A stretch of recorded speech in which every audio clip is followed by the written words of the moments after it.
Hello, hi, good evening to everyone. This is Victor Villanueva and I'll be the moderator for this talkback session dito sa Quarantine's Online Film Lab. So for tonight, we have our special guests. I'll be introducing them later. But first, for those who just tuned in, ano ba? Ano ba? Ganito, share nyo naman or like or, if you have comments or questions for our guests for tonight, just leave them in the comment sections and let's answer them. So ayun, but yeah, I'm Victor Villanueva. I'll be your talkback moderator for tonight. So Quarantimes is it's an online film group. um it's organized by people who are regional filmmakers. So dito sa Quarantimes, it's all about the regional films, it's all about the regional voices. So and we've been this is has been going on since the lockdown happened sa kaya nga quarantine kasi quarantine. So and we're now in season 5 of this um program. And yeah, it's been very fun and enlightening to having to talk with all these other filmmakers, especially ang mga regional films, which is di masyado napapansin, or let's say it's not always nasa spotlight. And now with the Quarantine sa online film lab na to, spotlight natin yung mga regional filmmakers. And for tonight, ang spotlight natin are ang mga Cebuano filmmakers. So, and they have this film called Huwebes Huwebes. Huwebes Huwebes is tawag dito, um it's an omnibus kind of film wherein there's three stories. And maybe I'd like to introduce the filmmakers. I think if you tuned in sa live a while ago, tawag nito, we get to see their films. So it's three films. Medyo seamless yung, how do you call this, yung transition in between. So in a way, it's really treated like a feature film. So anyways, without further ado, I would like to introduce one by one our guests for tonight.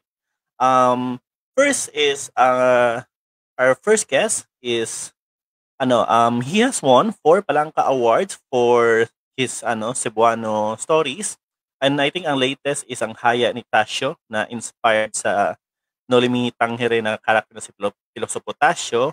So yan, nanalo yan sa Don Carlos Palangka Memorial Award. He's a writer and he's also a writer for a local newspaper in Cebu, sa Sunstar. And ayun, and I think nakilala ko to si Januar nung days pa ng confessional na movie. So let's welcome si Januar Yap.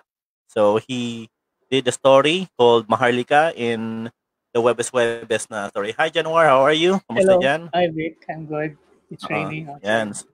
Ulan. Ay, malakas ulan dyan sa Cebu ngayon. Dito wala eh. So ayun. So curious case to si Januar, kasi I think this is your first time ba, Januar, to make a film na Yeah. tawag nito, na ikaw yung nagde-direct, di ba? So Yung hindi DIY. oh. Because in the past, it's we've always been DIY, di ba? I think in yung mga growing pains natin as one of those creatives and filmmakers sa Cebu. So yun, so he made this film na Maharlika. So and for our next guest is very special for me tong next guest natin kasi I would like to consider him as one of the OG Cebuano filmmakers. As in, I remember sa college, pinakita sa amin yung film niya na called Binaliw, and it was on VHS tape. Imagine mo yan, VHS tape. And then i-roll out na ng teacher namin yung naka-roll na VHS and TV. So parang it was always exciting time kung may ganun. So he is an editor for many projects, international na mga projects ganun. But he's also a rapper, a musician. He belongs to Until Mob before, and yung bago niyang persona si Pain in the Neck. So let's welcome our next guest na si Kris Villarino.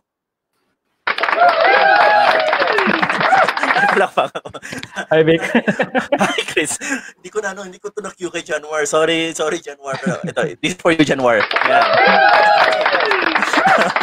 So, hi, Kris. So, kumusta? How are you? Okay. How are you doing? Good. Okay lang. So, Kumusta dyan? okay lang. So, guys, for those who just tune in, so don't forget to like and comment and share this to your friends, and let's have fun. So, and I just bought this BM800 so don't be surprised if I'll be may naka-preset ng mga sound effects ito eh. So, ayun. So, I'll be using this for, mga ganito and stuff. Anyways, so, and lastly, ang next natin na guest ay isang producer sa isang production company in Cebu, sa 8 Thumbs, and has been with the filmmaking crowd sa Cebu. I think it's because college batchmate namin siya, kaya siguro anong mga ginagawa namin sa kabatch namin, napasama na lang din siya. So, let's give it up for Daniel Abalye. Pasok. Hello. Yeah, okay. So, nice, no? I really like my yung sweatshirt ko. So, Aiden, how are you? Are you with is Aiden there? Is Aiden? So, yes, he's listening to this outside. Okay. So, English siya na, i-share nyo, ipa-comment ang mga kailaw, yung mga estudyante, inana. Anyway, so, tawag na I'll be code switching, guys. I'll be code switching from English to Bisaya to Tagalog. So, it's all about regional films here. So, let's celebrate naman yung yung Buwan ng Wika. local natin ng language. So, wait. So, first off, I'd like to ask about this Huwebes Huwebes na project, which is part ng Adlaw-Adlaw na series, wherein I think there's like a theme, right? Or something like because I think this started out sa Binasaya Film Festival na hinihead ni Kit Delegero na isa ding Cebuano filmmaker. And every installment ng Buwan ng Wika ba? Na nag-start? Yung hello? It started, hello? Ayan, medyo nag-lag yung net ko. Anyways, so, sorry. so it started out sa Binasaya, and in each installment ng Binasaya, there's this omnibus kind of project wherein they kind of highlight the filmmakers with this omnibus project. So, Dan, can you fill us in on what this Adlaw-Adlaw project is all about? Okay, so si Adlaw-Adlaw series started with Biernes. Hello? Yes, and can Dan? You hear me? Vic? Hello, Dan, can you hear us? Hello? Yes. Dan, can you hear me? Okay, Wait, so I don't know, basin naglag ng siguro si Daniel. But anyways, so siguro I'll start with you, Kris. What was can you tell us a bit about your film? Hello. And then what was the inspiration behind A Burger sa Kamotes? Okay, so A Burger sa Kamotes, it was Hello? Vic, can you hear me? Hello? Vic. Hello. Yun na yung internet mo. Hello? Hello. Can you hear me? Yes. Hi. Can you hear me? Oy, Victor. Si Victor yata yung Si Victor yata yung... Ayan, nandito po ako para sumalo. Si Victor Biglaan yata talaga nasa tech, pero okay.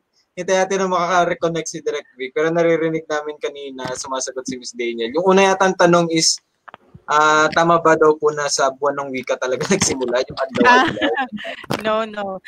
So, Adlaw-Adlaw series, it's a series na pinapalabas during the Binisaya Film Festival. So, we started with Biernes, and then we progressed with Sabado, Domingo, and so on and so forth until naging Huwebes Huwebes, which is the last installment. So, in the previous films, sa Adlaw-Adlaw series, hello? And so on and so forth until Ano yun?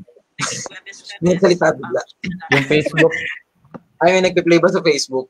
sorry. Sa Facebook. Anyway, so yung ibang films from Biernes until Miyerkules, all of those films featured 7 directors. Pero pagdating ng Huwebes, we decided that since it is the last installment, we'll go with just 3 directors na handpicked. So that's why we have Januar, Kris, and Don Frasco. So parang naging culminating siya ng Adlaw-Adlaw series. So of course we had to choose big names such as Kris, Villarino, Januar, and Don Frasco. Hello? Yes. Hello? Ayan. Naririnig na ba tayo ni Direct Vic? Hello? Victor, welcome. Yung host natin. Kaya nawawala ako. Sorry, Joseph. Yes, So wait, naririnig ka where did namin. saan ako na-stop, guys? Ano? Natanong Sorry. ko na si Miss Daniel doon sa adlaw-adlaw kung paano siya nag-start. Doon pa lang naman. Hello? Oh, yun. Yes, Wala na naman. Oh, like, I'm Vic, so hindi sorry, ka my pa na. internet. Vic, hindi ka pa Oh, na. Hindi ka na-cast join, no? kakahiya, Ini-invite guys. na. Yung internet ko na nag-act up. Wait, so Oh, Ayun. yun. Wala. kayanin natin to, guys. Yung host wala sa ere. Pero, ayan. Wala na. Ano na, sa kaka-game streaming yan. Oo, sayang naman yung tagapalakpak natin. Pero ano. Pero yun po, kasi usually talaga pinag-uusapan muna namin ano ba yung inspirasyon dun sa mga ginawang, di ba, 3 siyang pelikula sa loob ng isang full length.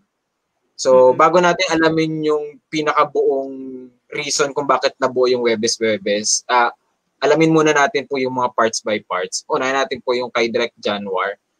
Tama po ba? Maharlika po yung title, yung mini title nung hindi ko alam kung segment ba yung term o part nung pelikula. Yung Maharlika. Yes, Maharlika. Pwede po bang ikwento ano po ba inspirasyon niyo doon nung ginagawa yung part na yon, yung part ng pelikulang yun? Inspire siya sa yung famous picture ni Rafi Lerma, yung tokhang photo that became viral. Piata. So we wanted that. I wanted to highlight that scene as so the climax of the film. So it all revolved around that. We wanted to tell a kind of backstory sa picture na yun. So that's how it started. At nung panahon po ba na yun, ano ba nararamdaman niyo nung nakita yung picture? Galit or lungkot? Kaya po talagang, ito, susulatan ko to, ganyan.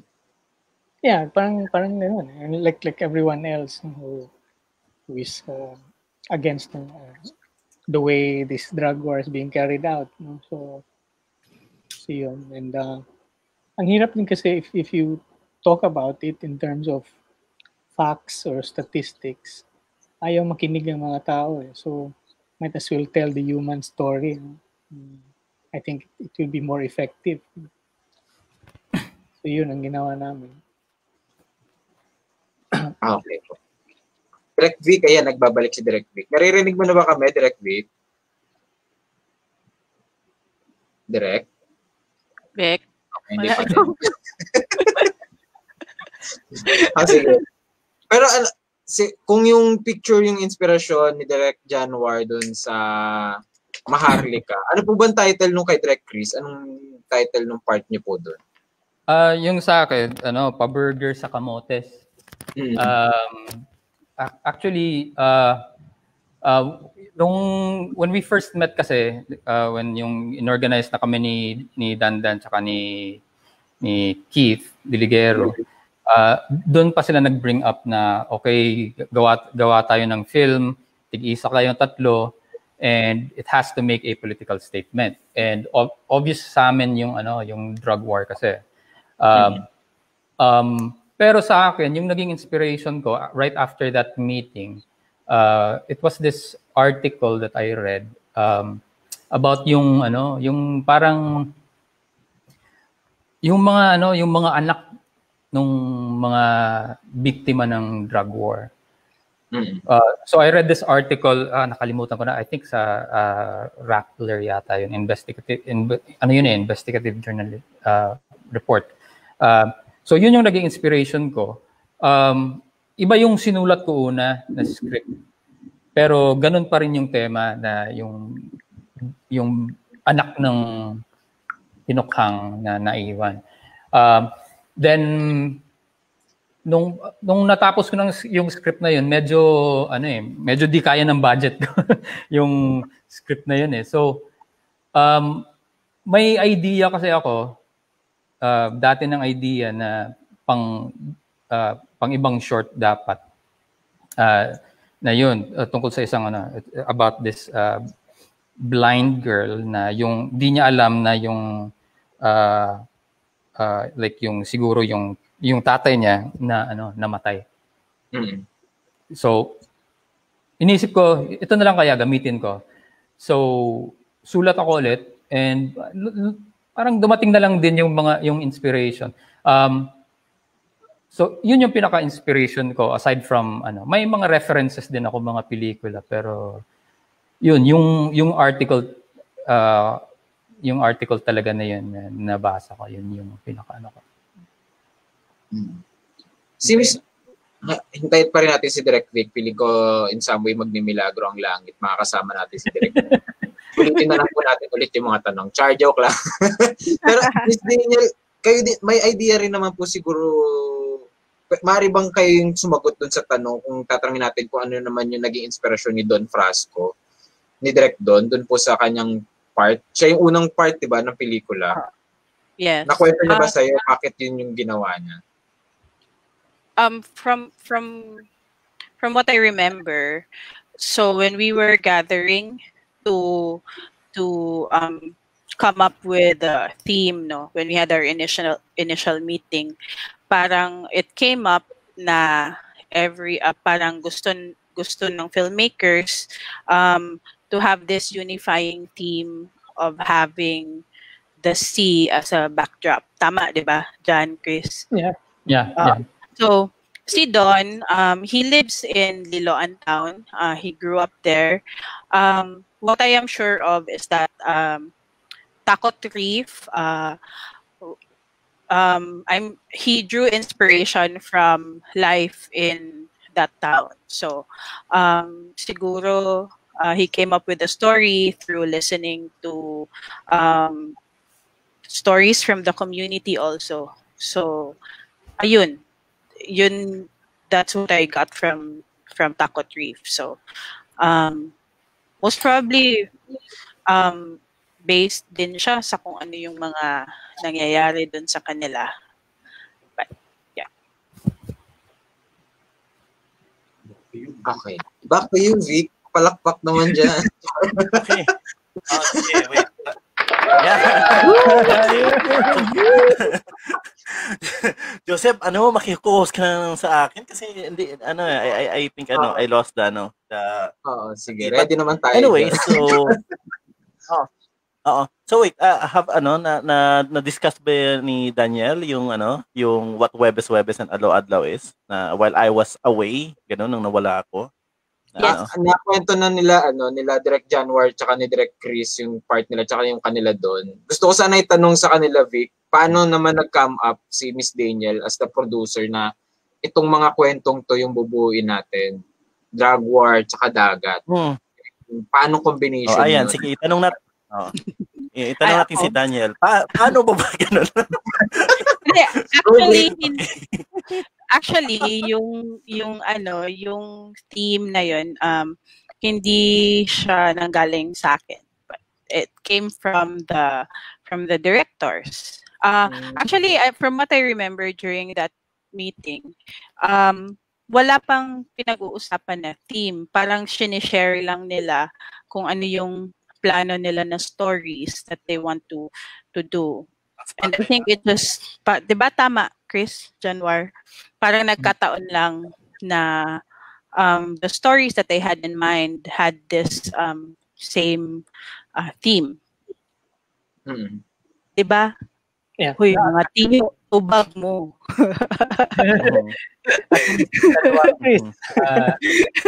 Januar yun eh. Sige ito. Pasahan na. Nung unang meeting natin, so I think we were throwing ideas around, tapos si Januar yun na may like you had a story na about archipelago archipelago. So that idea came from Januar na what if most of our stories are landlocked. So what if, so maybe Januar can expound. but what I remember siguro katong sulanan mo yun na para dili siya for convenience, we will shoot where we are based, di ba? I think Mhm. I remember that. So si Don sa Liloan, ako Talisay, and it so happened all these three cities town are coastal. So parang it fit all together, the theme of the sea and where we are based and where we can shoot conveniently. So all those factors. And Back then to came you. the drug war theme. Okay, sa drug war po. Uh, Vic? May tanong ka ba, Vic?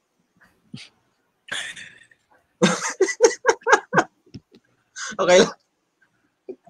Hindi, may isa kasing may napag-usapan dito kanina. Na-amaze si Direk Zig na nag-uusap-usap kayo para gumawa ng mga pelikulang makabuluhan. As in, ano ba yun? Parang organized na talagang, guys, magkita-kita tayo, ganyan. Or talagang innate na sa mga puso ng mga filmmakers na talagang kapag nag-uusap-usap, yung mga pelikula makabuluhan yung ginagawa.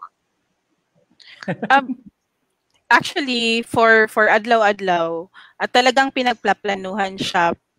We plan it before executing it. Kasi nga, yung first 6 installments ng Adlaw-Adlaw, 7 directors siya per film. So, yung pinaka-first nga, yung Biyernes-Biyernes, dinivide nga siya ng different times of day. So like one director had to create a story about dawn, morning, lunchtime, anong tawag dito? Sunset, and then evening. So, and then may isang installment din na parang meron silang isang element na nagtatay sa lahat ng 7 stories together. So talagang hindi siya, kumbaga the Adlaw-Adlaw series, hindi siya pipili lang ng 7 director tapos gagawa lang ng kahit na ano. Talagang before siya gagawin, nag-uusap-usap talaga yung directors. Kasi that's also how you make the film coherent, considering na kahit na 7 different stories siya, kailangan yung finished product maging parang isang buong film talaga siya. So yan yung premise ng Adlaw-Adlaw. So So, yeah. so, uh, so Yes. it's not, you wouldn't call it an omnibus, diba? Because I think the film has to be, tawag dito, taken as a whole, diba? You can't, you can't show the one Yeah. without the other or something, or paano ba? Like, kung example, naman kung siya. i-program siya sa festival, ano siya, feature length, ganun, diba? Oh, yes, feature length siya. So, bale, the films can stand alone, pero hindi siya promote as one short and then 7 Hello? short films in one. Hello? Ito lang si Huwebes Huwebes, medyo iba yung naging approach kasi nga 3 lang sila, and then the films are long enough to stand alone talaga. So, kaya tinatawag namin siya parang triptych. It's 3 different stories but more or less the same pa rin. So, in itself, yung film ni Kris, Januar at Dawn, pwede naman nila yung our arrangement with the directors, kung gusto nilang i-present yung films nila independently, pwede. Pero part siya ng Huwebes. So medyo iba si Huwebes from the other films in the series. Pick. Why do you think iba siya from the other how do you call this, Adlaw-Adlaw series, tong Huwebes na to? I've noticed na na technically I think it was shot on an Alexa. Di ba? Or something. Yes. Oo. So, isa yan. That's one of the things that makes this film different from the others in the series, because shot siya with an Alexa, all 3 films. Salamat kay Don Frasco for being our sponsor. So si Huwebes, Don Frasco sponsored the equipment. Waverly Cinetech. So parang kasi when we started planning for Huwebes Huwebes, iniisip kasi namin na we have to make, since this is the culminating for Adlaw Adlaw, we have to make this really good. Kumbaga kung sa anong tawag dito? Kung sa vision pa ni Keith, dapat pangkan. Pangkan, guys. Pangkan. So, dapat pang international film festival siya. So, ganyan. Canned goods. And then, we also had another installment. Sa Adlaw Adlaw, Martes, where we had a film camp for all 7 groups. So, nag-film camp kami. Then, during the film camp, gumawa sila nung films nila. So that was a different approach also to that installment. So, kumbaga, it's very liberated yung approach. Depende siya kung ano talaga yung mapag-isipan ng directors. So I can't say na parehas yung iba and then Huwebes is different. Parang each one in the series is really different. Depende dun sa directors. Tapos, fun fact na, I think there was one audition sa Martes wherein I was supposed to be part of the Martes pero hindi natuloy. I think that was 2011, 2010? No, wait, 2014, No. I forgot. But Biyernes siguro ka, Vic. Biyernes. Because Biyernes, si ang director sa ito? Aiden, Remton, si Christian, and then si Donna. Kalimutan I think it was Smart. Sabi ni Kit na supposedly it was gonna be me, Darcy, and si Januar, I think. So, pero Lunes. hindi natuloy. Lunes na. So, ang naitabo ang katungkuan, buwal-buwal na film camp, diba? So, yeah. So, for those who just tune in, there's this film festival sa Cebu called Binisaya Film Festival, and I think we also did an online one a few months ago, diba? Sa The distance between us. Binisaya. Yun. We also did that. But I think there's gonna be a 2020 edition, I think later this October, sabi ni Kit Ligero. So yun, so stay tuned doon. So, I'd like to ask you guys though, like, nawala si Januar. Parang ako kanina. Anyways. May palakpak. So what's siya pala yung nagpalag sa akin, joke. So how is it, shooting an Alexa camera? Because Alexa camera is expensive. So, and were there any limitations or how do you call this? Because anata sa pagkagirila nato, small camera, shoot kami ng asa. So, how was the experience na parang having this kind of an equipment of a beast sa shoot na to? Januar? Hi Januar, welcome back. So siguro I wanna ask si Januar first because I think this is his first time na shoot na na as he's a he's a writer, first time niya mag-direct ng ganito. So can you share to us your experience in shooting your film sa Huwebes Huwebes? Well, I how was see transition Aiden from writing to directing? Transition. Januar? Mahirap i-explain yung process kasi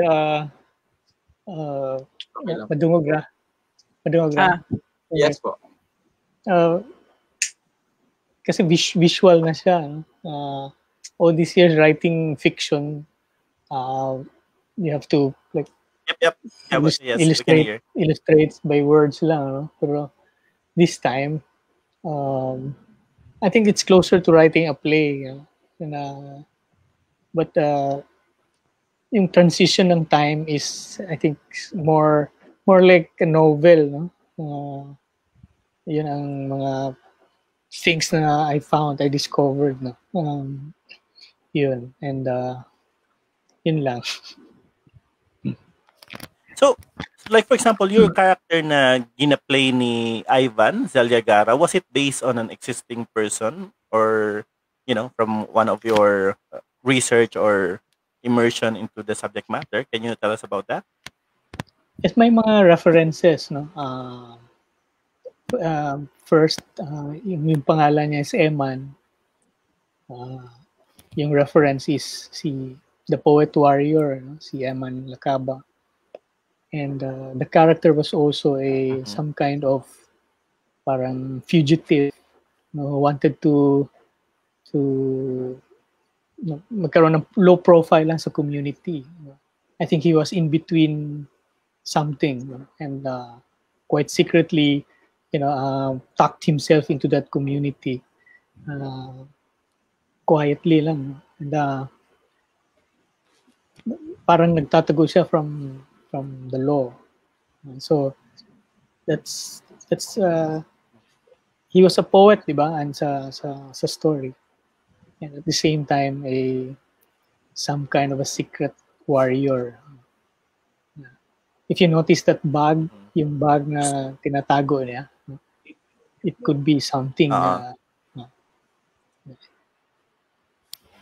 Because it was such an interesting milieu and premise yung, what do you call this, yung balak, di ba? Are the kids still practicing it now? Yung, what do you call this, yung ganon? By the way, that was a poem by Don Bagusara, no? A very progressive activist siya, protest poem siya. So I asked his permission. Fun gyapon o mga poems like that ang mga some rural folk. Ganahan gyapon sila. No? Sometimes in the middle silang tagay, they still recite these poems, but not so much in the city nga mga folks. But still true, ganahan gyapon sila. Ganahan gyapon siya certain patronage among the folk communities.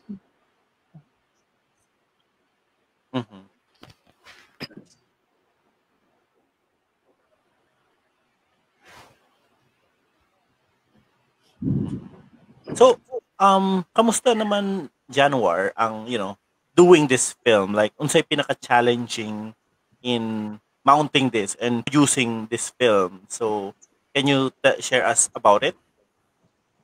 Budget.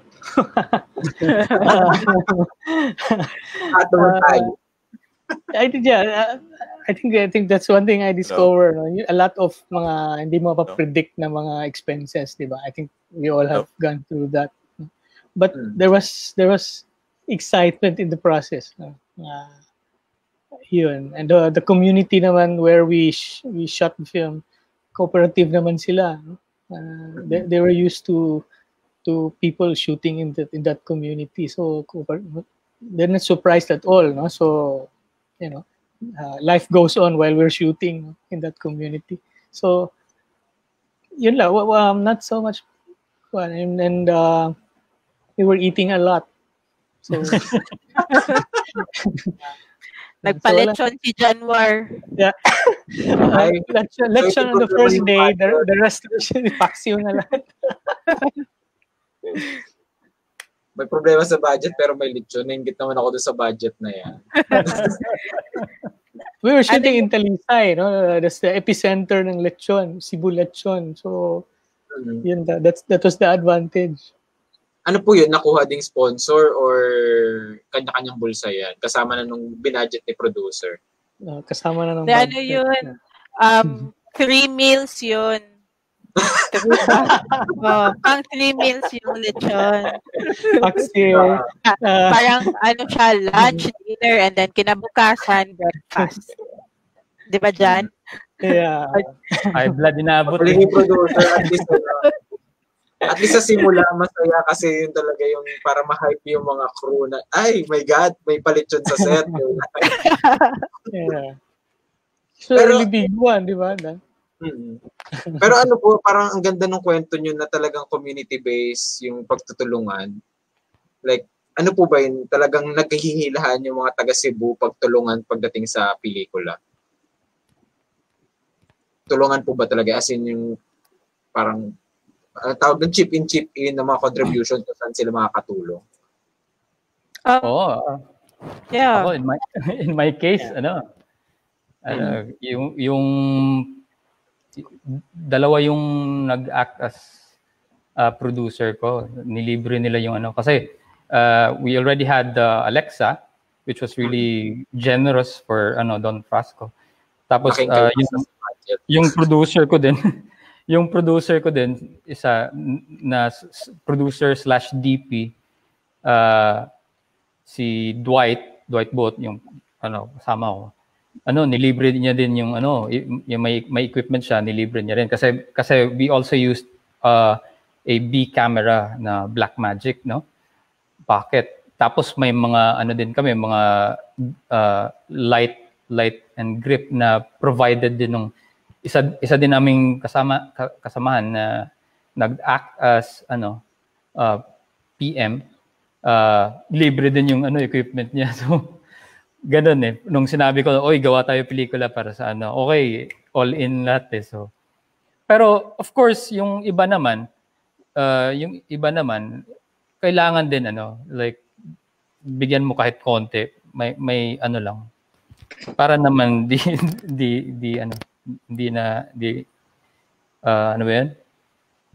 para may makuha din naman. Actually, for kay Kris at saka kay Januar, we shared a lot of crew. So same with Kris. Yung I think what did we borrow from Winston? Gani Kris, sound, no? Sound equipment. Sound. Grip. So light, and then so from Kris's shoot, 'di ba nauna ka Kris, parang 1 week ahead ka. So after nag-shoot si Kris, kami naman. So we also borrowed the same equipment. So alam naman nung kaibigan namin, nakasama namin sa community na this is an effort by directors and ganyan. So they're very willing to lend their equipment for this. And we also shared some people like PD ni Kris at saka PD namin dito kay Januar. It's the same, si Denzel. So kumbaga the community here in Cebu, it's really a close-knit community. So halos lahat magkakilala sa film. Yung mga crew namin.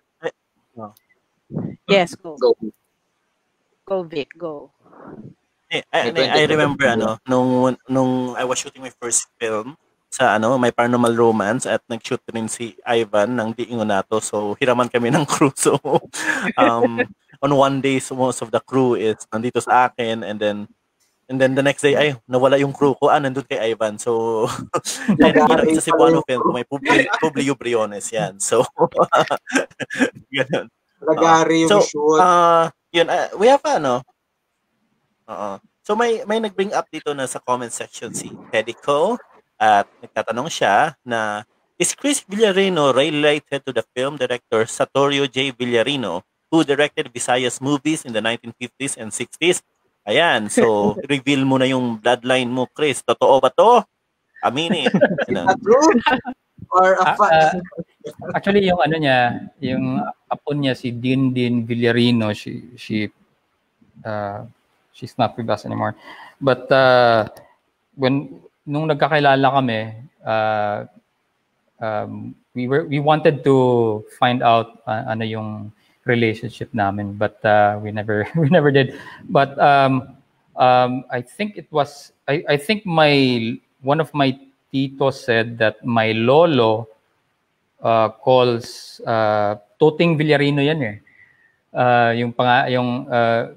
he's known as Toting Villarino. My lolo daw calls him Tito. Yun lang alam ko. So, nasa dugo naman pala yung pagdidirect. Ewan, siguro. Kasi parang sinabi ni Vic kanina, asahan natin na makakabalik ulit po ang presensya ni Vic sa ating live. Ano bang internet ni Vic? Kapalitan natin ng bago. Char.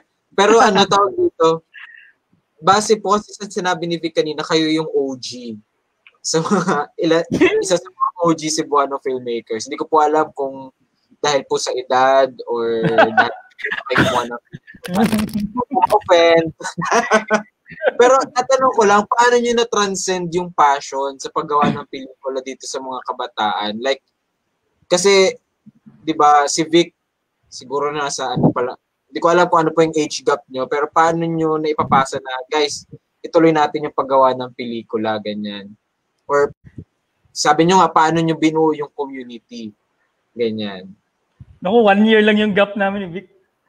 Ay, totoo ba? Hindi ha. Classmate kami ni Victor. Yung i-reveal po natin habang hindi pala. Ilang taon na po ba si Vic? 1 year lang yung gap namin, no? Then, nung college kami kasi, pinalabas yung film ni Kris, yung Binaliw, during our TV arts na class.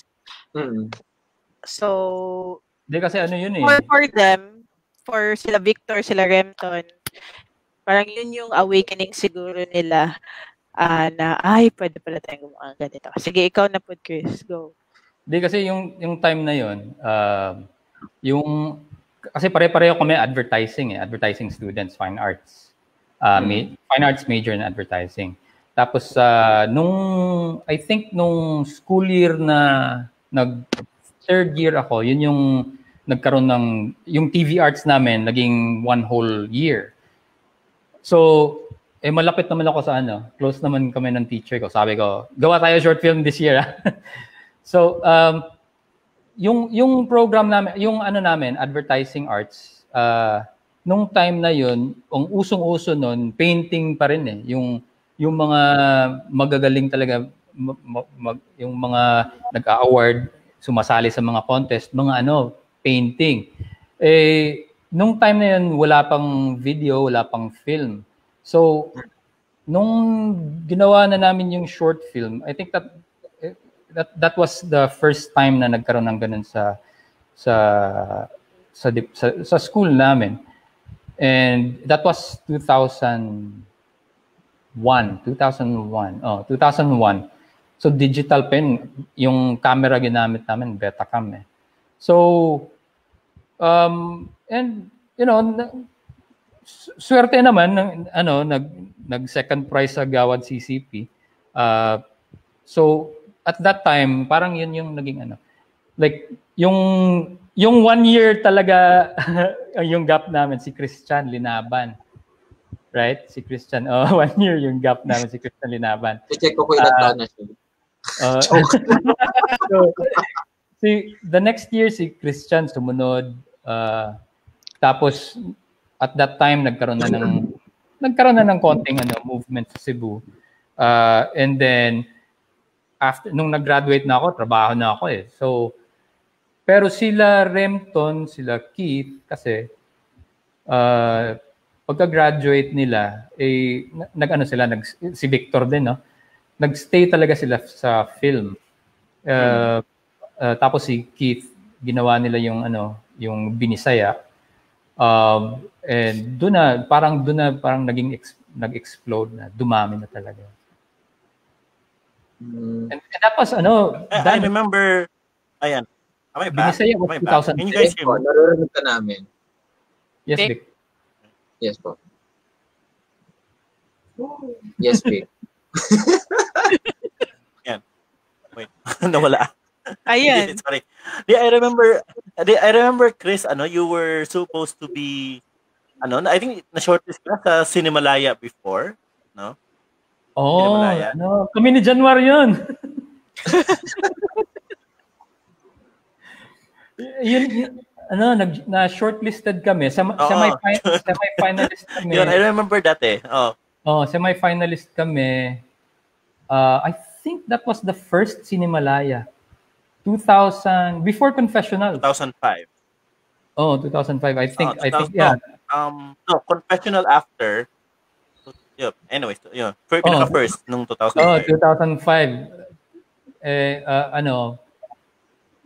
medyo di na kami nakatutok sa script. So, yun. Pero, that was kami ni Januar yan. 2005. Can you share us kung ano yun, no? What was the premise or story if you'd like to share it? Para lang po makita natin yung mga ideas niya before, ganyan. Ano po ba yan? Anong title? Oo. Kasi 2005 was like a different time back then, di ba?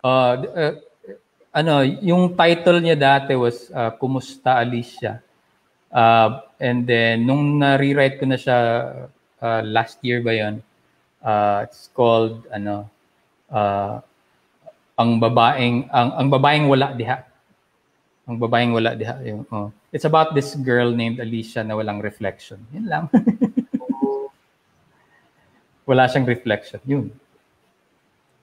Hindi naman po siya vampira. Ganyan. Hindi rin. So, literal walang reflection. Yeah, literal. Ganun. So, hindi nag-appear sa photograph, di ba? Wala sa photos, walang video, hindi siya nag-a-appear. So, yun yung kwento. Yun yung basic idea niya. Yun lang. So, are there any plans to bring it back or something? Like, pursue? Are you gonna pursue it in the near future? Hopefully, pag kung mga na, kasi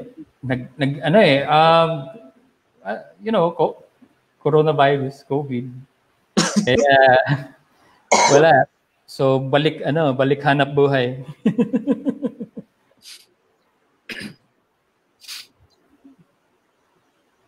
May delay talaga ng konti si Vic. Pero, tanong ko lang, may natanong kasi sa GC namin. Feeling ko mahalaga siyang tanong. I think one of the most difficult things to really juggle is yung pagka-filming.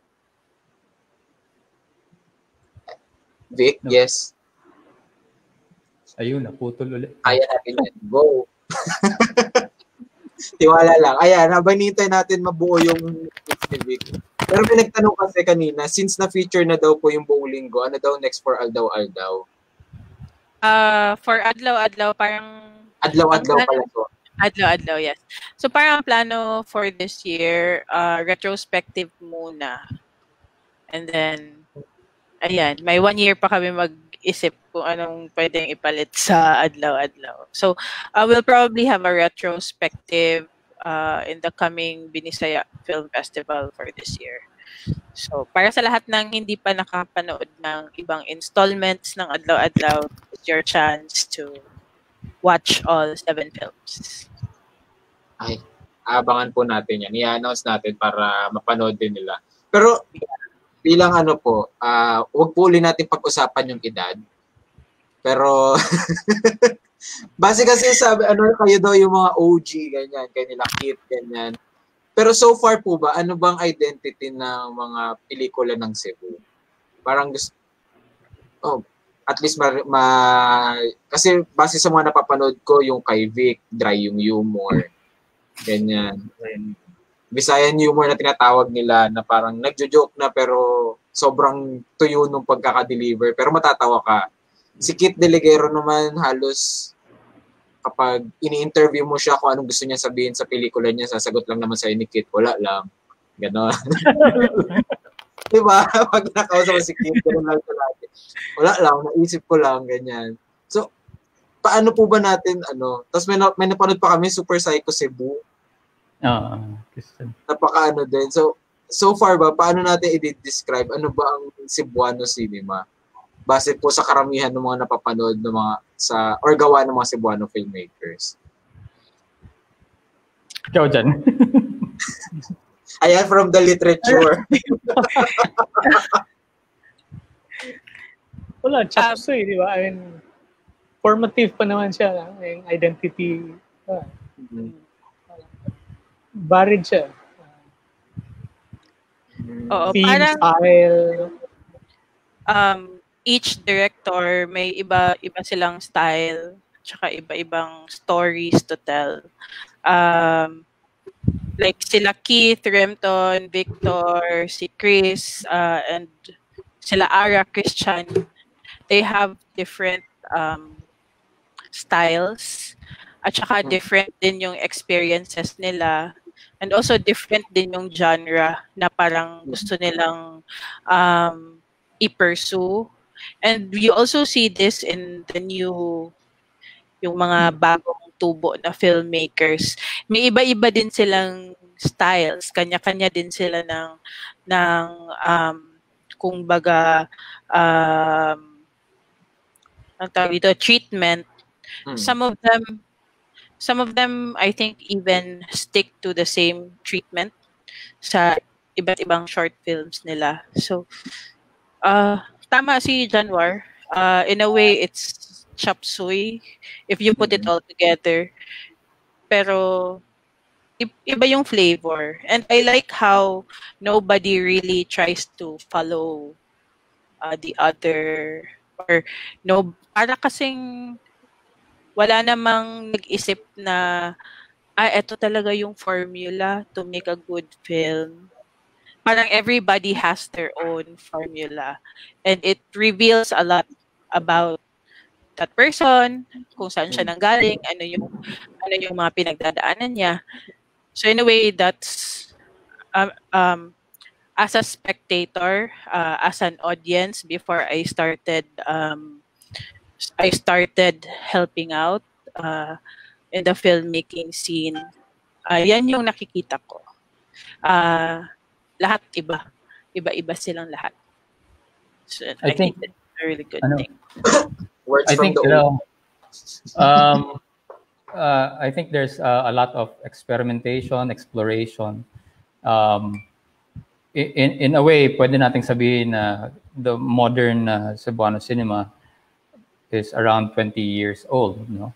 Although there have been before pa sa amin, but in that period na digital na, there's still a lot of experimentation, exploration. I think that's the reason for that is because nobody knows what a Cebuano film really is. Kasi walang mainstream. There's no mainstream. So there's no standard film na nakikita mo regularly on the theaters.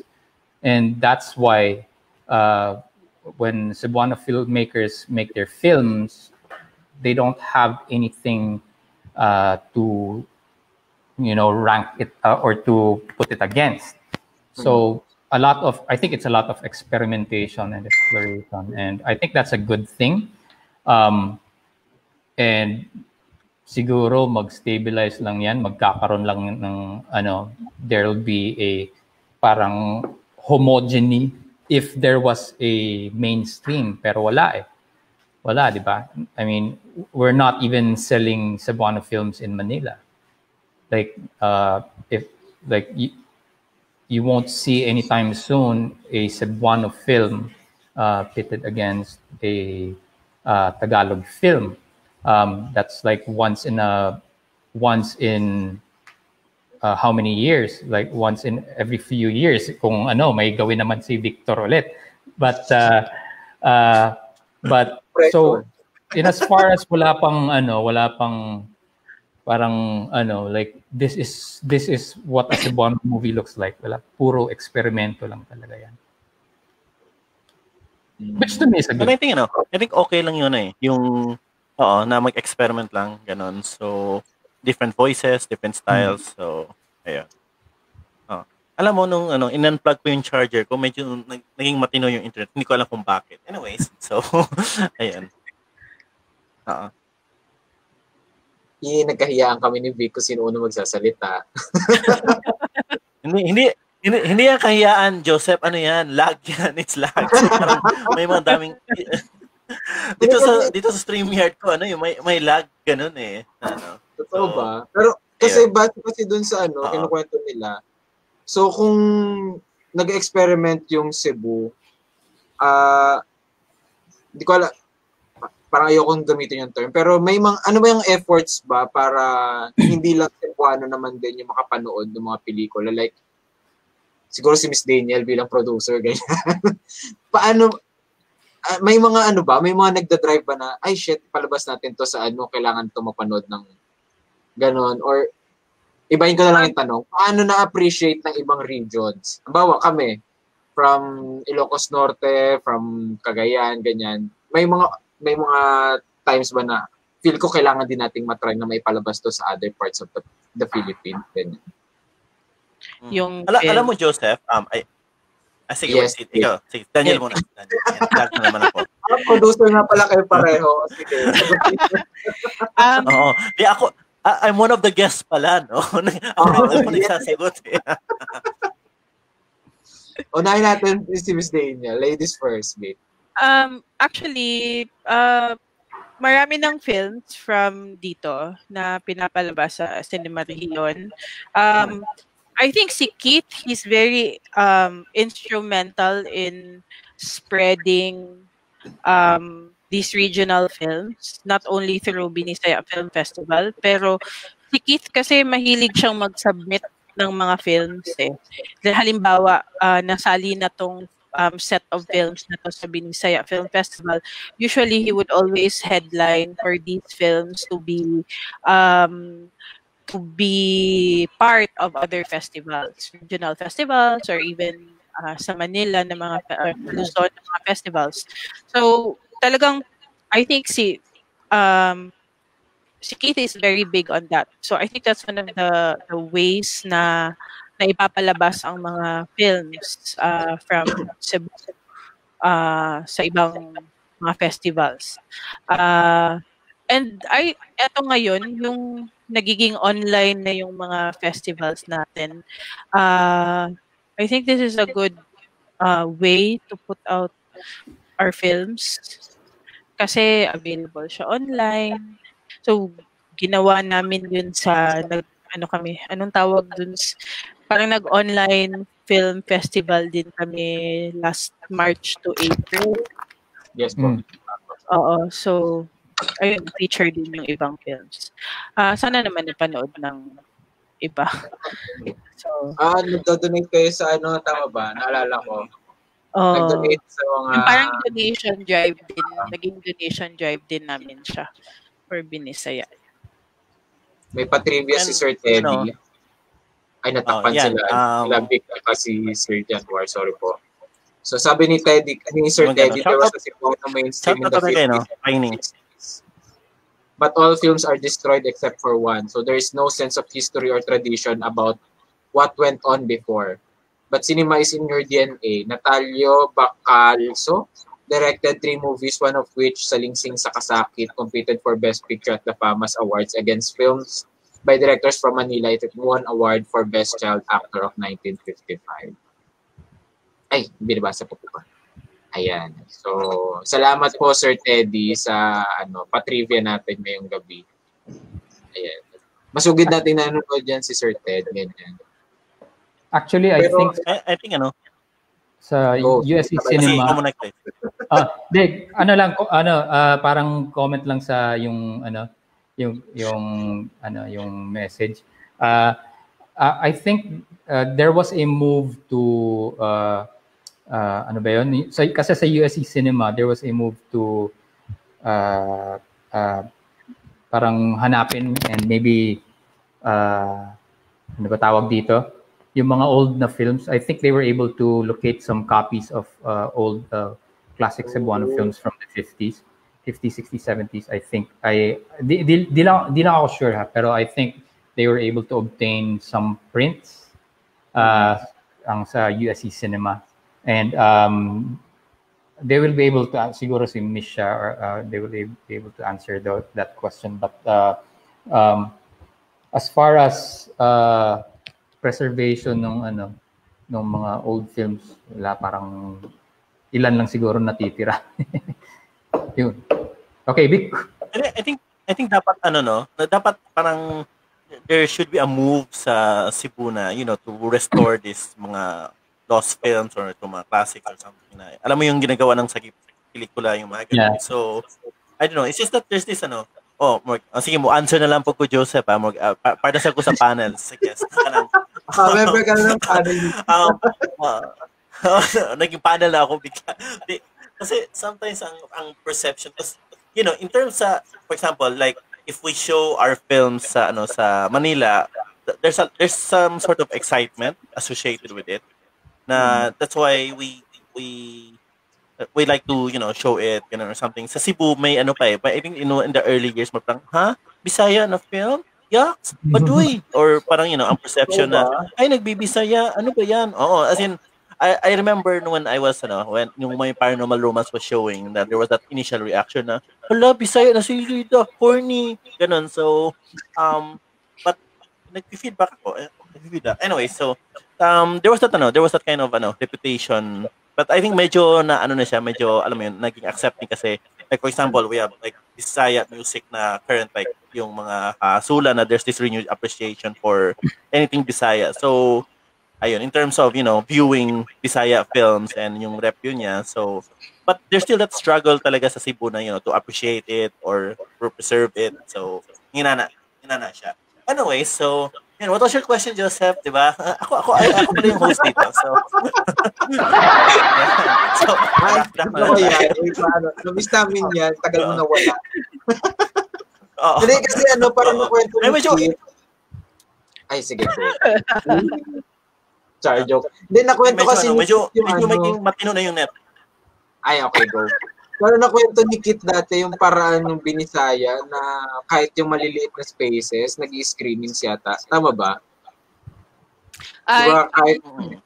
Yan yung beginnings ng Binisaya Film Festival. So, they started with screening in, parang mga pop-up screenings lang siya. So, nagsimula talaga siya kasi there was a time na si Keith, si Remton, saka si Aiden, nakagawa sila ng short films. Tapos, parang, ano ba yung award? Wait lang. Nasubmit nila to an award sa Manila. Then, pagkatapos nun, so nanalo sila. Then, pagkatapos nun, wala na silang avenue to screen their film. So, they wanted to screen their film in Cebu to a Cebuano audience. So, gumawa sila ng parang pop-up na screening. And then, yun, tuloy-tuloy na. So, they did pop-ups in very key places. So, yung mga nasa basketball court. Yung mga places, eh. Okay. Very key places. Hindi, yung, alam naman natin yung character ni Keith. Anyway, so, meron silang parang nagka-screening sila somewhere under the Mactan Bridge. Tapos, merong screening sa isang basketball court. So, parang mga unlikely places to hold a screening. So, that's part of the beginnings of Binisaya Film Festival. It's really very grassroots and ang aim talaga niya ay makapalabas ng pelikulang Bisaya to the Bisaya audience. Para ma-discover ng mga tao na meron palang ganito. May Bisaya films pala. So, yan. But I think, naman siya, sobrang helpful nung sinimulang yun. Kasi iba talaga pag grassroots muna yung, Well, kasi may mga festival na talaga ang goal nung una agad is, malakihan, ganyan. So, parang it took many years to cultivate that, the Binisaya Film Festival and to make it into what it is now. Parang din siya. Pang ilang year, I think pang 10th year na siguro ngayon ng Binisaya. I'm not so sure. Pero parang half of that was really spent in trying to build an audience. So, yeah. Struggle, pero okay lang naman.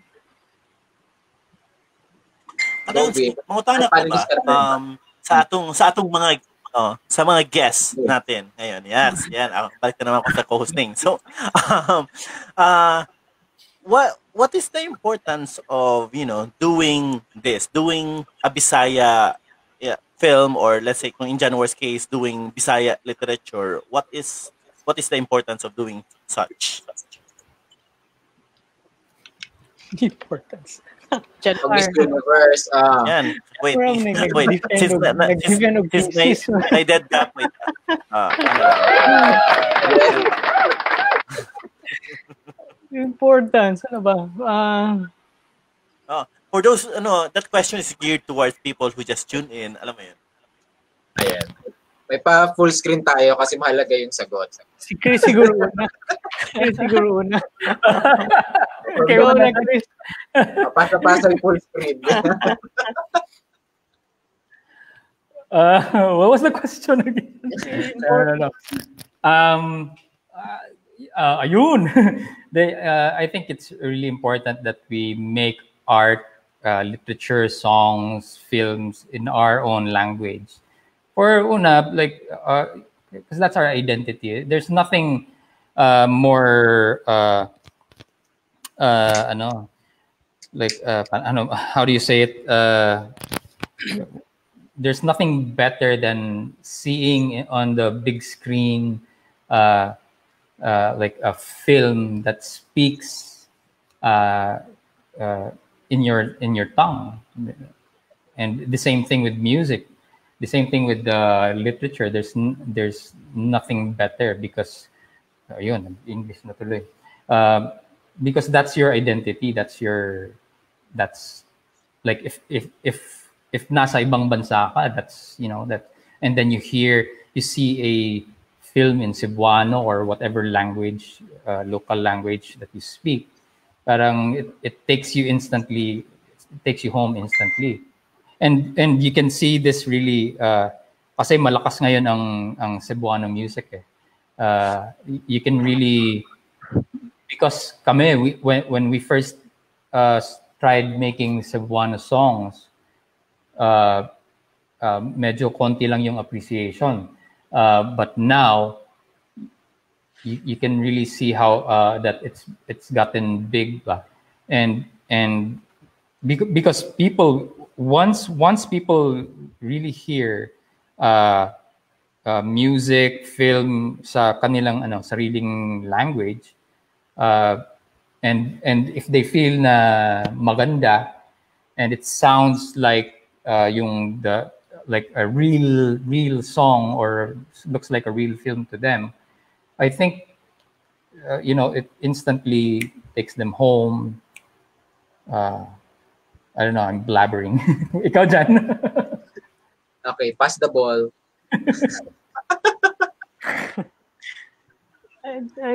Yung question kasi it's also like asking bakit ka nag-shout out on social media. May gusto kang sasabihin.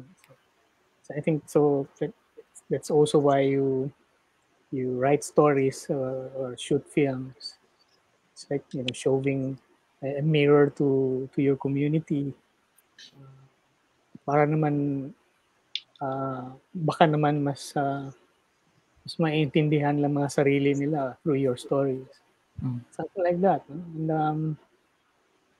And especially now, times I think call for stories. Some way to figure out where we are now, how we are thinking right now. I think ang art plays a very crucial role, especially today. Okay. Candidate number 3, Miss Daniel. Okay. For me, parang I think language is probably secondary in a way na stories should always come first. Parang for me, all of these people, a filmmaker, songwriter, or writer, they have a lot of stories that they want to tell. It can be their own stories or stories about people in their community. But then, how can you best tell your story than through your own language, diba? So like, for example, patay na si Jesus, it won't be patay na si Jesus kung hindi siya Bisaya or hindi siya in Cebuano. and as well as all the other films, no, hindi lang siguro Cebuano films, but also films from the different regions. Mas nafi-feel mo kasi yung story pag it's being spoken through a language na or through a dialect na kung saan familiar yung story. Otherwise, parang there would be a disconnect.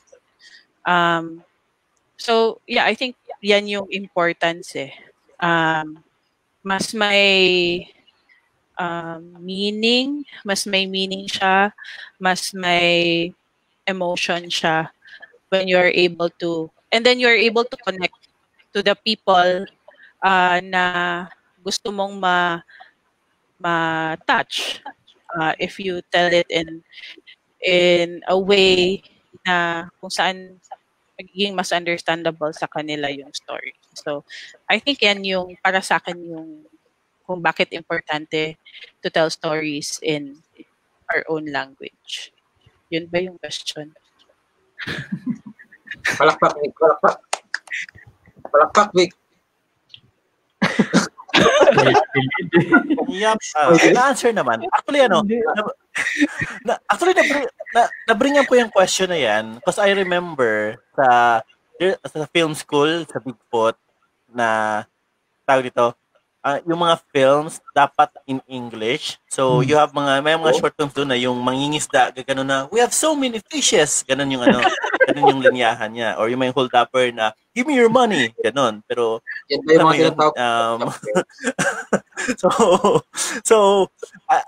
So parang, may notion kasi na parang Halipolis na, dapat English yung film mo para, alam mo yun, may pang international or turba, gano'n. So, alam mo yun, yun, nanghuhugot doon yung yung question na gano'n na parang dapat in English siya. Ayan, nag-lag na naman kayo sa akin, guys. Mukhang nag-freeze kayo sa akin. So, yun, may awkward silence. Ito na lang.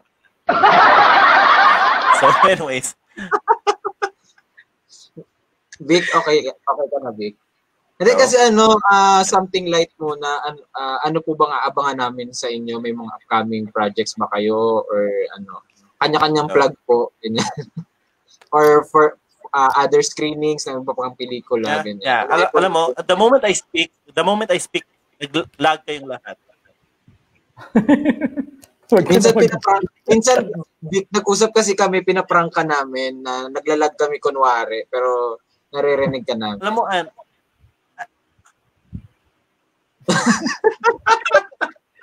really look forward na magka-feature film na si Kris and si Januar, more films from Januar kasi yan yung pambato namin sa palangka si Januar eh. Totoo ba? Pero ayun nga po. Totally ganun ba yun? Ay, inis kayo ha? Kasi ang awkward ng silence. Parang, hindi ako sanay. Usually talk show ako eh, pero parang with this technical difficulty na ngayon, nako, lagot kayo kay Duterte, pasarap talaga kayo. So, wait, 20 second delay po. Yan, di ba? Oo. Anyway, so, sige. Hindi ko alam ano nung nangyayari. Hindi ko na alam eh. So parang let's go back na sa question na, alam mo, nag-lag ako dahil sa microphone. I think so. No, ever since I got this, ganito na yung So, kaya. Anyways, so, yun. Anong mga future things that we look forward to our filmmakers? Kay Kris, kay Daniel, at kay Januar? Is there anything that you'd like to share or anything that you'd like to plug for, for our viewers of a blockbuster tayo ngayon, guys? We have a total of 10 viewers, di ba? Lagot kayo. Watch out, Katniep.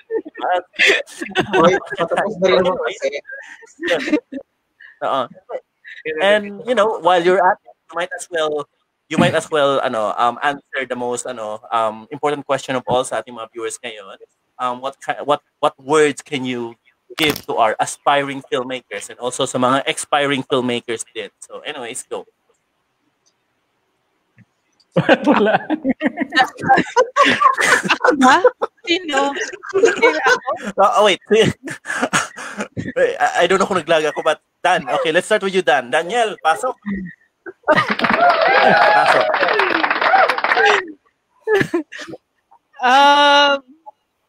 Feeling ko parang sobrang serious yung mga answers ko, no? Anyway, ano lang,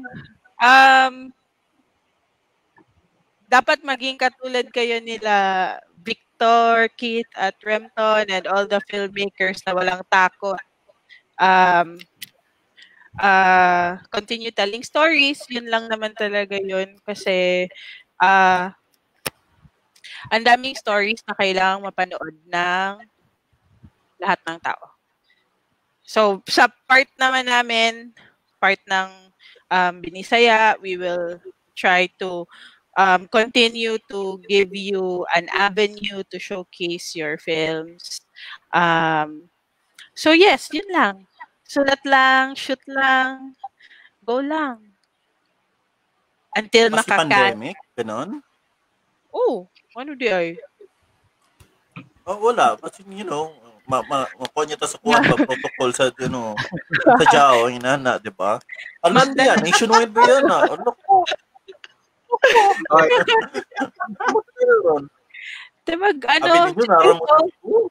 Kanang pina-Kris ba na, anong title nung film mo dapat, Kris? Yung The Woman Without, yung si Alice, ano yun? Alicia. Diba? Alicia, oh. Ang babaeng wala diha, The Girl Who Wasn't There. Ganyan ba? Stories. No. Hindi mo na kailangan ng talent, di ba? Very, very hugot, no? Alam ko yung alam ko yung soundtrack sa movie mo, Kris. Para yung sa Mulan, di ba? Parang, who is that girl? Ay, wala pala. Wala nga. Nakalimutan ko yung laugh track ko. Anyways. Yan. Okay, Januar. Let's hear it from Januar.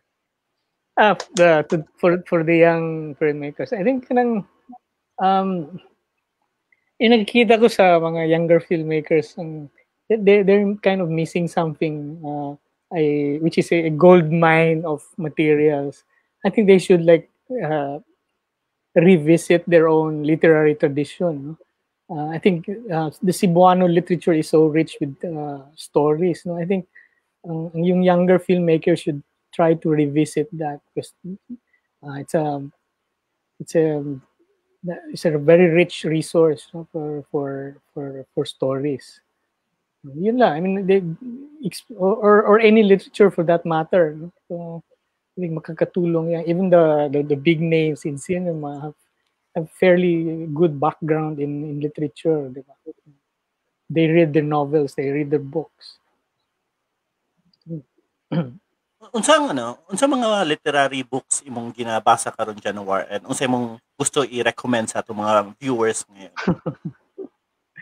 Well, I just kabibili ko lang yung novels ni Olga Tumarzuk, no? Yung 2018 Nobel Prize winner. But I'm reading yung Gulag Archipelago na, kasi kailangan for a paper research. Yun lang. But yeah, I can tilt the laptop and you can see some of my books dito. Gusto niyo? Sample. Go. Show us. Oh, sample. Ay, wow. Yun lang. Ay, ang dami. So yan mga ka-regions, I think, from literary works, there's a lot of inspiration that you can draw from upon it. So, maganda yung advice ni Sir Januar sa atin na, review ng mga existing stories. Sa Cebuano Study Center, ang daming mga anthology of short stories in Cebuano doon. So, diba? I mean, they can go there and look for material. Sarado ba? Is it closed now? I don't know.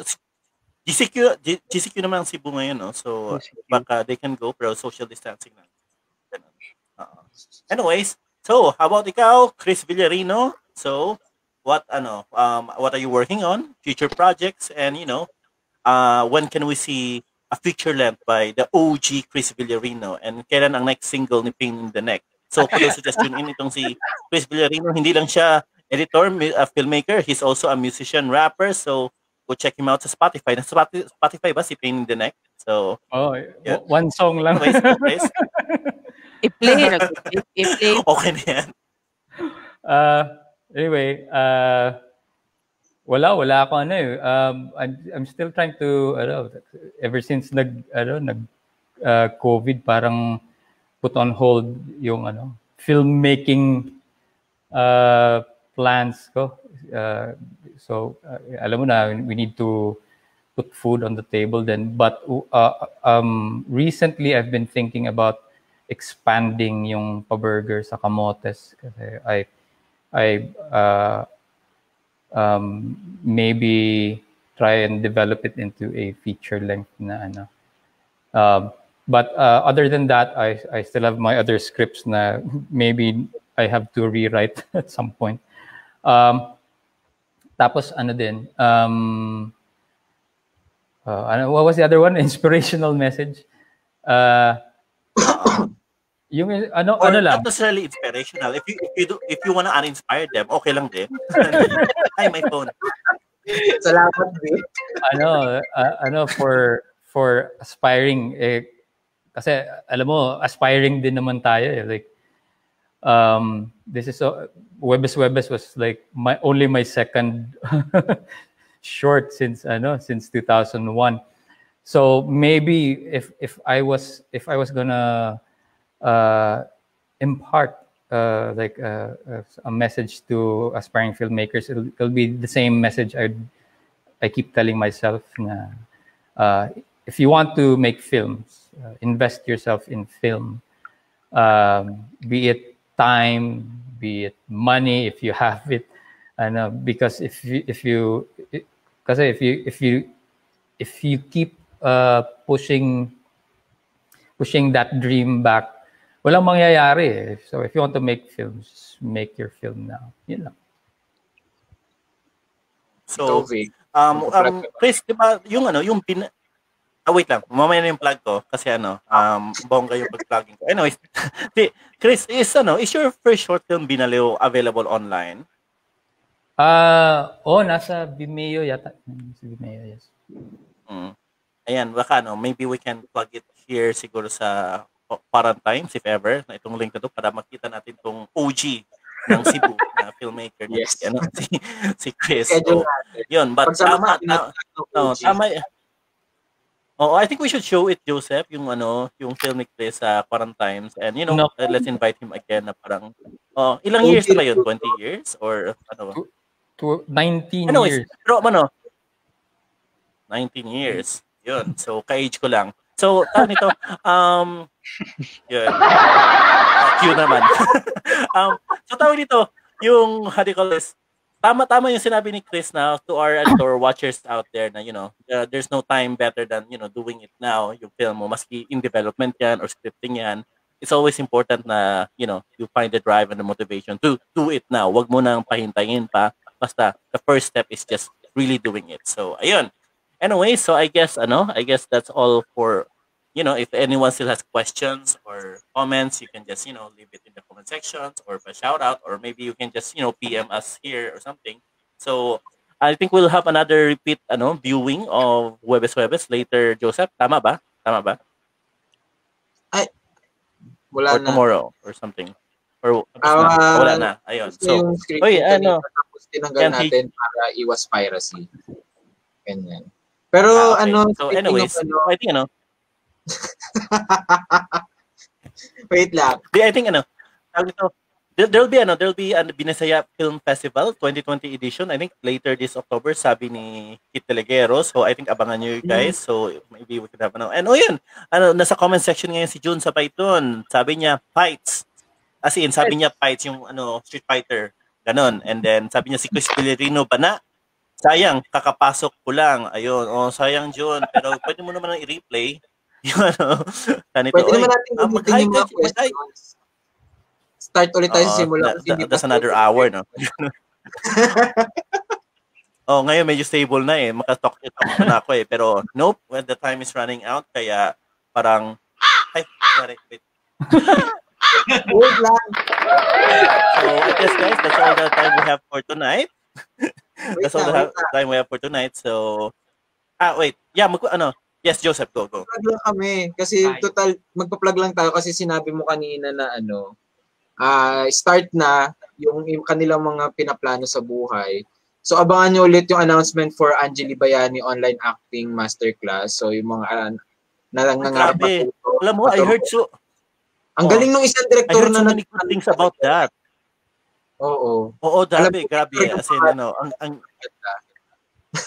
ay, kapangalan ko. What a coincidence, guys. What a coincidence. Pero I've heard I've heard so much good things about this tong acting masterclass na to. As in, grabe yung in-depth and ang daming natutunan ng mga estudyante natin. So, for those who are mga budding actors dyan, you can sign up sa season 2 ng Angeli Bayani Online Masterclass. Ang magtuturo sa iyo ay isang bayani. Anyways, go, Joseph. Yes. Tapos meron na rin tayo, abangan nyo pa yung mga ibang detalye dito sa kwento ni Denise O'Hara, scriptwriting workshop. Starting niya ng August 29, i-release natin yung iba pang detalye dito sa Quarantimes at sa page ni Miss Denise O'Hara. Abangan nyo yan. So kung may mga naka-imbak kayong kwento, magkakaroon ng scriptwriting workshop with Denise O'Hara. At may mga commentors din siya. Abangan nyo yung mga commentors niya. And naging ritualis kasi natin dito, Vic, na before mag-goodbye yung ating mga guests, manghingi tayo ng isang short and sweet na sagot sa ating paboritong tanong, ating pang Miss Universe. Ito po, finale na po talaga to, promise. Pero kung may maisipan si Vic, bahala po si Vic dyan. Pero ito yung ating pang Miss Universe question. Despite the pandemic, despite na sabi niyo parang nawawalan kayo ng passion sa pagsusulat or madaming problems, budget, ganyan. Ito lang po naman yung tanong natin. Keep it short and sweet. Bakit ka nga ba nagpapatuloy? Unahin po natin candidate number 1, yung OG. Si Direk Kris. Bakit so, ba? Direk Kris, bakit ka nga ba nagpapatuloy? Because I like it. Gusto mo lang. Grabe mo, short and sweet talaga. I like it lang. Ewan, yun lang. Sige. Tanggapin natin yung sagot ni Direk Kris. Miss Daniel, kayo po. Bakit ka ba nagpapatuloy? Because there's no other way to go but forward. Yun lang. Okay, maraming salamat, Miss Daniel. And kayo po, Sir Januar, Direk Januar. Kasi buhay. Negative pa, no? Diba? Hanggang buhay. Hanggang buhay magpatuloy. Ayan, Vic, baka may pa-plug ka pa before tayo mag-goodbye. Yeah, okay na yun. Okay. Siguro i-shoutout lang natin tong isang viewer natin na si Tiny Rodriguez na sabi niya na may mga nagtatanong sa akin about the workshop. Super galing ng workshop. Pwede ba sumali sa writing workshop kahit beginner? Pwede. Pwede ka sumali sa kwento. Kung meron kang 3 kwento, it's Quen3. So, pwede din yun. Anyways. Pero para sa iyo to, inano ko talaga yun. Gawa ka daw ng Cara Film, sali natin sa Toronto Film Festival. So, yata to Vic. Message niya sa iyo. Kasi alaga ni Vic yan. Mahal na mahal niya yan si Tiny. So, ayan, again, maraming salamat. Canada. maraming salamat po sa mga nakasama natin today. Direk Kris, Direk Januar, Miss Daniel, at syempre si Direk Vic na nakasama natin tonight. Marami po kami natutunan regarding sa Cebu at sa Huwebes Huwebes na pelikula. So, every night meron pa tayong mga i-features. Abangan nyo rin pala po magkakaroon pa tayo ng Cebuano Filmmakers Night sa August 22 naman yan. Sabi nga ni Vic, kung kayo po yung mga OG, huwag po natin pag-usapan yung edad. Pero sabi ni Badidi, yung mga i-guess natin is yung mga fresh, yung mga bata-bata.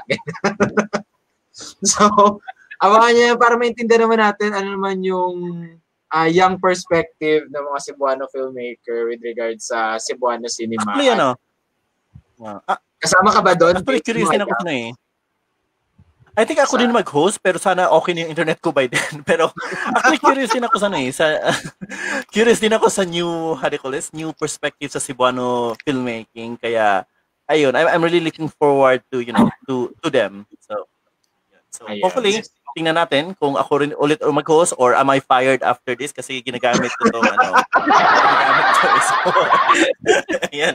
So with that, ayan, maganda. Okay, anyways. Ikaw naman closing bit. So, good. Sige ako mag-closing. So, tune in na lang guys ulit sa next episode dito sa Quarantimes. So, wait. June sa ba ito? 2001 or 2002, naghanap na ng young filmmaker sa Cebu. Si Kris lang ang nakilala ko. Ayun, di ba? Si institution niya si Kris. Sabi ni June sa Bayton. So, yun. And then, I remember sa college, parang very sacred sa amin yung tape ng Binaleo. So, we'll have, sana, ma-show natin yun sa Quarantine. So, anyways, thank you guys for tuning in. Please stay tuned for more mga regional films or more mga film talks here sa Quarantimes. We'll be updating the page, and if you'd like to join the group so that you'll be updated on mga upcoming na mga ganap dito sa online film Quarantimes or ito mga Angeli Bayani workshop. It's a close-knit community. So anyways, thank you guys. So it's 11:13, so baka alam mo yun. Anyways, thank you. Ayan.